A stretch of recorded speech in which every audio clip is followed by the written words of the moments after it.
Hello and welcome to the TikTok Live recap for Jake, the Wizard of TikTok Marketing's March 16th, 2024. Enjoy it. This is the mentality that marketing agencies are using right now. Marketing is totally different from a funnel perspective than it used to be. Okay. It used to be awareness, education, conversion. Now it's shifting. It's shifted to more of like awareness, relationship, conversion, and that relationship takes time to build with the potential client. I call it lifestyle marketing. That's where you are living in the ecosystem, in the lifestyle of the person who could potentially purchase from you, the prospect. You want your products to resonate with their entire being, right? Personal brand is very big now. The concept of a personal brand, who you are, is this kind of culmination of the products you use, the services you use, the places you go. And I would say taking brands and putting them into people's lifestyles is the big 80 on marketing today. How much ad spend on Google ads per month to get a revenue of 80 to 100K per month? Okay, so a revenue of 80,000 to 100,000 per month is just over $1 million per year as a company. If you're just doing ad spend to get there, here's the math, okay? Let's say that you can get a 5 times return on investment. If you can do that, you just divide your number by 5, and that's how much you need to spend. But if you want to get above that, right? If you need to make up the 20, then you have to go more, right? So I would say you're looking at 25 ad spend per month to get up to that if you're just doing ads. But a good product is repeatably bought, and so you want to nurture into repeat clients. What are your views on 10web.io? Do you think it's more superior than Wix or Squarespace e-commerce? Please don't use 10web.io. It's not good. It's very gross what it puts out. It's not smart. Please don't use it. Go use onepage.io. If you want to use AI in your web development, you can go use Relume, RELUME, to generate your sitemap, and then use a tool like onepage.io or WordPress to build your site. If you're e-commerce, please use Shopify. Okay? Do not use 10web.io. It is not helpful to the internet. You will not get results with it. It will not be helpful for you. The money you think you're saving is not worth it. Where do you get your web design inspiration from when you start a new client? We have three pieces that we look at, all right? One, we always get web design input from the customer. They've got the thing about a website, even though I might be the web designer and we're good at what we do, you want to have input. You need to feel good about your website. If the customer doesn't feel good about their website, it doesn't matter how good the site is, they will hate it. So you have to let the customer have some wins in the website design. We just went through this with a client, love them to death. They wanted their logo to be just way too big on their site. But that's what they wanted. We made it too big. Did it like mess with the design a bit? I think so, but whatever. Okay. So one, you got to get input from the customer. That's number one. Number two is you got to see what your competition's doing for two reasons. One, you need to see what they're doing in a positive light, and you need to see what they're doing from a contrasting light. You need to know what you can do that everybody's doing so that you stay in the expectations of your space, but also you need to find out where you can push the boundaries. And the last thing is you just need visual inspiration. And we always go to awards.com. That's AW, like awards.com. And they've got some great inspirational sites on there that are just really make it really easy to get great ideas from them. What do you think of the MR fad? That's the marketing reseller rights fad. So you've probably seen these people on TikTok. These people they go live and they're like, oh my gosh, I'm a marketer. I can teach you marketing. All you have to do is buy my course. It's the marketing resell rights course. And here's what the course does. The course teaches you to sell the course. It's trash. It's not marketing. It's not training. It is evil. It is evil and it is bad. Okay? I do not like MRR because those people claim to be marketing and they're sullying actual marketer's good name. Not that marketers have a good name, because there's a lot of trashy marketers out there. But if we did have a good name, they'd be sullying it. What do you do in your standard plan? What exactly are you doing? Backlinks, on-page SEO, writing blogs. So our standard SEO plan for $1,000 a month is content, technical, and structure. We're not including backlinks. We do have a backlink add-on program, but our baseline program does not do backlinks. And we see good growth with that program. Like I said a couple days ago, I just did a quarterly review of every single site we manage for SEO. And we don't have all of our sites are growing. We don't have a single one that's like stagnant or failing, which can happen. It's actually the first time we've ever had that. Usually there's one or two sites that are struggling, but for the first time in the history of the company, like we had 100% growth, which is awesome. I hired a visual brand designer. Thoughts on how to introduce it to my audience to increase ROI? Brand is a weird thing, okay? When I think of brand, my thought of brand is much more encompassing than what most people think of as brand. Okay, so you're talking about brand design assets. That's going to be logo and design stuff and fonts and whatever. My thought on that is just start rolling it out immediately. If you don't have any brand affinity already, just start rolling it out, because you need to start getting people to consume the new brand identity. But when I think of brand, goes so much deeper. Brand is mission, messaging, presentation, it's experience, it's customer service is part of your brand. Like there's so much, everything you do, and this is maybe the way to phrase this. Everything you do in your business is branded, whether you intentionally branded it or not. Okay? If you send out a box to somebody, if that box has its logo, it's branded. If the box doesn't have your logo on it, that is also a branding choice. So remember that. Everything, every element of the whole thing is brand. We should be very aware of that. Best SEO certifications to get for someone looking for a job or other recommendations. I am not a huge certifications guy. There aren't many good SEO certifications. Pretty much SEMrush Academy is like the only one. But SEO Theory, which is run by Manik Bhan. Manik Bhan is like the mad scientist of SEO. And SEO Theory is really awesome if you're looking for another course, but it is not cheap. It's an expensive course. Is it worth it for a professional marketer to become a content creator in 2024? There is a lot of open space in this area. If you are good at talking, if you are good at communicating and you're fast on your feet at thinking, if you're a good marketer and you have something of value to share, people will follow you. I look at some of the people who've just been growing and blowing up. Hey Tony and Caleb, the Mr. Paid Social. And there's so many people who started accounts not too long ago in the marketing space that have really blown up their accounts. I've been only doing this for just over a year and a half.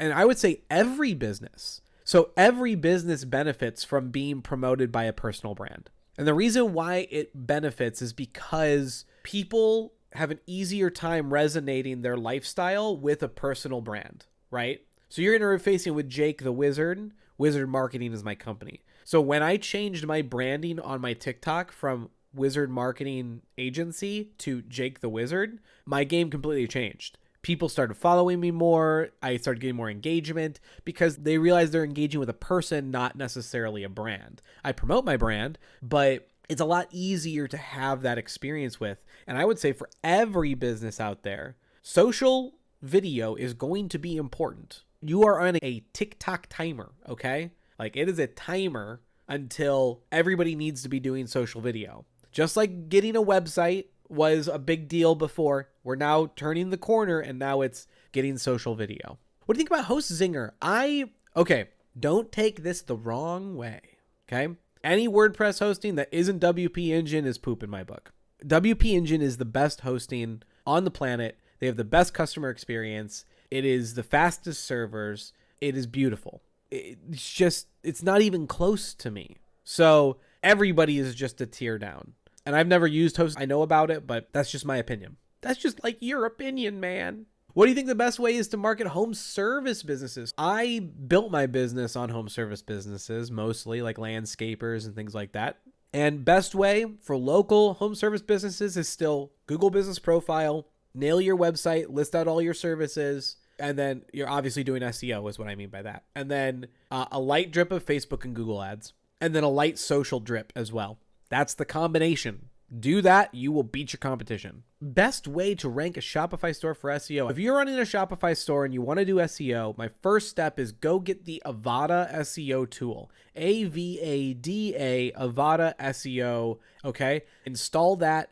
Do everything it tells you to do. That's your first step. Okay? Then from there, we got to look at what your actual problems are. We got to figure out if you need to work on your meta descriptions, or if it's on-page optimizations you got to work on. It's not perfect, but focus on your collections pages. Typically speaking, they get the most search value in a Shopify site, so collections pages, and then work on your products themselves. Marketing intelligence is just taking your data and knowing what to do with it. What I would say about marketing intelligence right now is that marketing intelligence is so much less about your experience data and so much more right now about understanding marketplaces and how people are consuming products, how people are engaging with brands, and how to leverage that for your brand. Because the way people buy is changing, which is changing the way channels work, okay? And I need to be involved in the lifestyle of the people who can buy my product.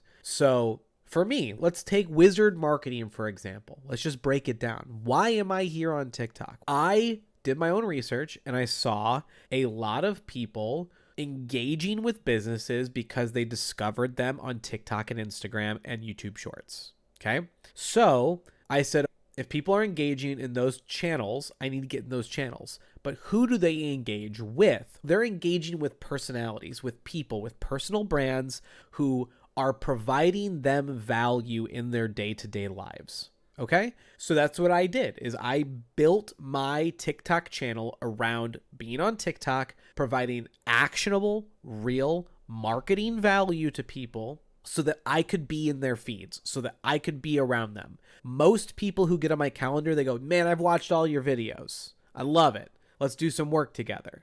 And so that's how I've leveraged that knowledge of people's buying attitudes into growing my business. My business has tripled in the last 10 months. Okay. And it's not slowing down. It's actually speeding up.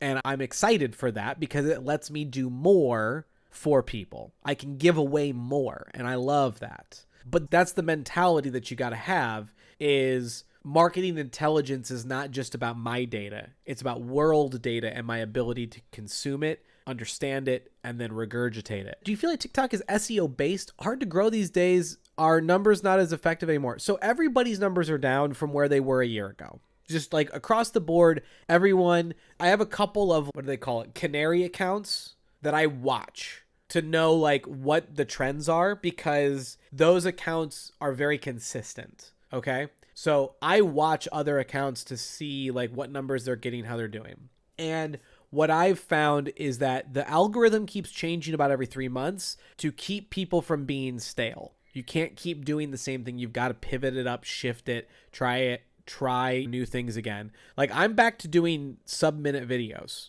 because I think that they're working better right now, even though everything on TikTok says do over a minute. But anyways, SEO is still a very big factor. Discovery, the search engine in TikTok, is super important. If you go look up word on TikTok, you're going to see my face like 20 times because I've crushed that keyword. Same with SEO. Paid ads a little less. I used to be higher on there, like Facebook ads, Google ads. I've been doing a little bit less of that content recently, but yeah, SEO on TikTok's really important. What are you using for streaming? Are you asking about the gear or the actual software? I'll give you both. So I have a Sony a6400 camera with a Sigma 16mm 1.4 f-stop lens that's running into an Elgato HD60 streaming card that's coming into my computer. I'm then using OBS to capture a 16:9 format. So all of this out here, out to the sides, is getting captured. And then I'm running that into TikTok Live Studio to do the stream. And then I've got some lights and cameras and microphones and stuff. What site builder would you recommend for people who don't want to deal with building a WordPress site? OnePage.io.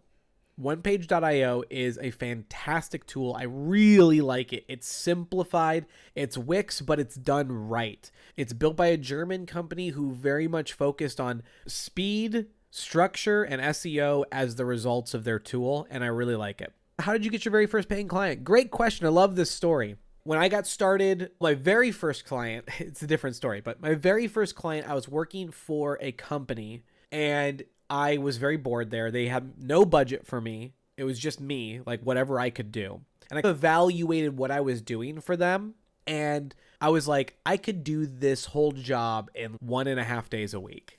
And so one day I was like, you know what? Screw it. I'm out of here. I'm bored. So I went in, I put my resignation paper on my boss's desk and said, hey, I'm stepping down. And then I put a second piece of paper on his desk and said, I'm starting a brand new agency. Here's a quote to do everything I was doing for you at 1/3 of the price. So I thought I could do it in less than 1/3 of my week and I could get 1/3 of the price. And they took it. That was my very first customer. Now, a lot of my customers following up on that, what I did is I went to I looked at all the local business websites. I found ones that were bad. I printed out a report, put it in an official looking manila envelope, got a little dressy, little collared shirt, maybe even a tie. At that time, I dressed a lot nicer than I do now. And I would walk into the business and I'd say, hey, I got the website report for the business owner. And what happens is when you look nice and you carry a manila envelope, people think you're supposed to be there. So they walk you straight into the owner's office because they think you're supposed to be there. And then I could just start a conversation, be like, yeah, I thought your website could use a little work. I live in the area. I come to your restaurant or whatever it is. But I just ran this free report for you. Take a look at it. Let me know. Maybe we can do some work together. And I would land maybe 1 out of 5 of those. Not bad. You want to rank on Google Maps? Here you go. Get your business profile done right. Once you have your Google business profile perfect, load it up with everything. Go to brightlocal.com, do a citation push. Okay. It's called citation listings. You can do 100 citations listings for $150. Then go back to your Google business profile. You're going to post a photo every other day, and you're going to post to the posts in Google business profile 2 to 3 times a week. You're also going to add every week 2 to 3 new services that are location specific. So if you're a landscaper, you'll put like landscaper Algonquin, landscaper Lake in the Hills, landscaper Crystal Lake. That will be like the services in your services section, the specific cities around you that you serve. And just add 3 of those every week. If you do all of those things, your Google business profile will grow. Thoughts on Webflow or Framer? I think both of those tools are awesome. Okay. The only reason why I don't talk more about Webflow or Framer is because A, they are advanced level tools. If WordPress is a basic tool, Webflow and Framer are advanced. And if you think WordPress is advanced beyond Wix, you can see how that stacks up. I think Webflow and Framer are awesome. They're just harder to learn. But go check them out, please do. What do you think about Elementor Pro? I personally don't like Elementor, okay? And if you like Elementor, stick to it. Keep doing it. Love it. It's fine, okay? I personally don't like Elementor. And here's why. I think Elementor's layout is very hard to understand. The way that they have everything structured on the screen, the way that they do columns, the way that they construct rows, it's very difficult for a person who doesn't already know what they're doing to do it. It's not beginner friendly at all. That being said, Elementor is a very powerful tool. There are some amazing websites that run on Elementor. We service many sites that work on Elementor, and they do great. I just personally think Elementor is a more difficult tool than it needs to be. Maybe that's a good... You ever held a fork or a spoon where it was like, it was too wide, or maybe it was too narrow, or it was curved weird? It was like, why is this unnecessarily difficult to use, this fork or spoon or whatever? That's how I feel about Elementor Pro. It's I can use it, but like, why is this unnecessarily hard? Webflow is a great tool because it doesn't require the entire system to load the website. So in WordPress, if you build a site in WordPress, when someone goes to visit your website, they have to download all of WordPress and then download your web page so that WordPress can then show the web page, right? That's how it works. That's a content management system. The way Webflow works, Webflow is more like Photoshop. Photoshop can go in, click onto a photo, edit the photo, and then click off of it so that when someone downloads the photo, you don't need Photoshop anymore. It's just made the photo the right way. That's how Webflow works for websites. It builds the website the right way without the extra code, without the extra everything, unclicks itself, and then loads the website the way it's supposed to be loaded. That's why Webflow is so good. It's wildly volatile and it's mainly a creative game now. Absolutely. Because ad performance is mirroring organic performance, okay? Because people want to be invested in, they want you to be a part of their lifestyle. And that's why paid ads that mimic organic are working very well, because that's what people want. They want to be a part of a lifestyle. They want it to be everybody's like a NASCAR car. They've got stickers all over themselves that define who they are. Okay, I go to Starbucks. No, I go to Caribou. No, I grind my own whole fair trade, whatever. People have identity markers. Personal brands are real. And they understand that now. The younger generation really understands this because they're growing up in a social media culture where they have to craft a personal brand. If they don't, they're behind. They don't exist. It's very strange. Here's the other thing about paid ads that's really cool on all of the social platforms is that when you run ads, they are also posts. So you get followers, likes, shares, eyeballs. Like, it's not just the exposure, it's you do get followers from that. When I started my TikTok account, my first 1,000 followers, I pretty much paid to get my first 1,000 followers so I could start going live. That was really important to me. And I would say that's how the game is played. More on that 1,000 followers. Yeah, when I started my TikTok account, I just used the promote tool to promote my account until I got 1,000 followers. Once you hit 1,000 followers, you can go live. Going live is where the magic is. So if you're really trying to grow a business, a personal brand on TikTok, you gotta go live. Going live is how you do it, okay? So for example, okay, I do my videos. I'll get maybe 1 or 2 appointment requests just like randomly during the week. If I do a live, I usually get 2 to 3 appointment requests during the live or immediately after, because people want to engage like this. If they get a question answered, the trust factor gets built up. And so now it's let's do work together. And I don't promote that hard. If you've been watching this live, like I talk about the fact that I have an agency, and I've mentioned that I have a link in my bio to work with me, but I don't really push it that hard. I'm just here to provide value. I'm not here without you. I'm here to provide value to you. So thank you for your feedback and your input. You are my blessing, not the other way around. Yeah. So thank you so much. And I will see you very soon. And as I always say in marketing, best of luck.